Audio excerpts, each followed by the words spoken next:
అలాగే ఒక మంచి చలోక్తి, ఒక అవధానం చేస్తుంటే అడిగారు అప్రస్తుత ప్రసంగంలో, అనేక ప్రశ్నలు అడుగుతారు కదా, ఏమండి ఆడవాళ్ళు పొద్దున్నే మంగళసూత్రాలు తీసి కళ్ళకద్దుకుంటారు,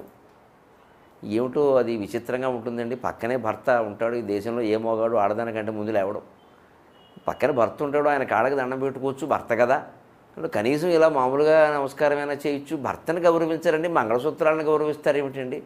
భర్త కట్టిన మంగళసూత్రాలే కదా ఇవి, ఆయన లేకపోతే మంగళసూత్రాలు ఏమున్నాయి, మంగళసూత్రాలకు ఇచ్చే గౌరవం కూడా మనకి ఎవరేమిటండి అని అడిగాడు పాపం, వాడింటో పరిస్థితి ఆయన చెప్పాడు తప్ప. కానీ నేను సరదాగా చెప్పాను, ఆయన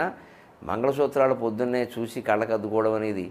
అదేదో వాటి మీద గౌరవం కాదయ్యా, నీ మీద అనుమానం, ఎందుకంటే ఈ పెద్ద మనిషి రాత్రిపూటే మంగళసూత్రాలు ఉంచాడా పట్టుకుపోయాడని డౌట్ అయ్యా, ఎందుకంటే మనకుండే వ్యసనాలన్నీ వాళ్ళకి తెలుసు కదా, పడుకొని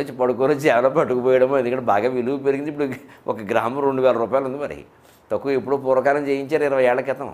అప్పుడేమో మొత్తం మంగళసూత్రాలకి 200 అయింది, ఇప్పుడేదేమో 20,000 మరి లెక్క, లేదా 2 లక్షలు కూడా దాని సైజును బట్టి,